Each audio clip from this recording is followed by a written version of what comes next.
32116, Commonwealth versus Penelope Kimball on the charge of murder in the first degree. Dunny Craig. All rise. In re Commonwealth versus Joseph Washington, the Honorable William Howe presiding. This court is in session. 32164, Commonwealth versus Jenna Aesop, Commonwealth versus Wallace Bird. I'm giving her as much painkiller as I can. She asked about her husband and son. She passed out again before I had to answer. So she doesn't know. Whatever you tell her, she won't live long enough to know different. I'll be right back. Have you driven a vintage car in the last 24 hours? No. Did you kill Silas Spaulding?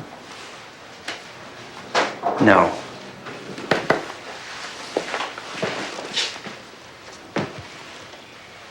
Did you report a robbery at your wine warehouse a year ago? Yes? Was that report fraudulent? Why are you asking me about this? Just yes or no answers, please. Was that police report fraudulent? She's terminal, all right. That's massive. So how long? My guess? Not long. Frankly, I'm surprised she's still alive. Almost too big to believe. Mr. Baldwin contends that his client overreacted to your demand that she go out of town on business during a family emergency. It was a request, not a demand. Mrs. Winters, I'm sorry about your son, but the terms of the order were very clear. You know where we stand, Your Honor. I do, indeed. However, I'm going to let Mrs. Winters go home with her family. The terms of the protective order are still in effect. Bail is set at $25,000. The veterinary clinic is down the street. Very funny. I demand to see a doctor right now. And what seems to be the problem? Well, Bob, right into her eye. Along with a generous spray of champagne. You'll need to fill out some forms. I'll get them. Forms?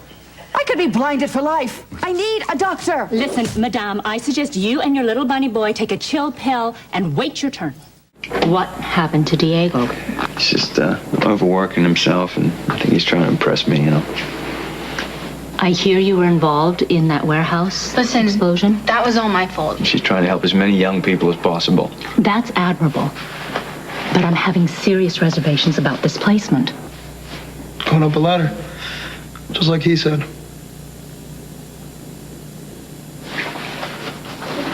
Fine. But I'm keeping an eye on the situation. I understand. And we expect nothing less. Thanks for stopping by, Grace. So a couple weeks later, I heard she's not much of a swimmer. I went down to the bus depot and I opened the locker. What'd you find? $500. Thought it was real nice of her to think of me like that, don't you? Yeah, terrific. Anything else? Anything else what? Anything else in the locker? Yeah, a videotape. Of what? I don't know. You didn't watch it? Check this place out, man. It ain't exactly the Sears showroom. Where was I supposed to watch it? You are curious? I don't watch movies, man. It ain't exactly a productive way to spend time. But if you're so curious, you can watch it. Still got it here somewhere. This is the royal ball, right? For single princesses, genuinely royal, not doing anything Friday. That's me. Aloha, Mrs. Fletcher. Welcome to the Kincaid Oahu. Thank you. Well, you've been pre-registered. Penthouse suite number 1, compliments of Mr. Kincaid. Oh, and we do have messages for you, too.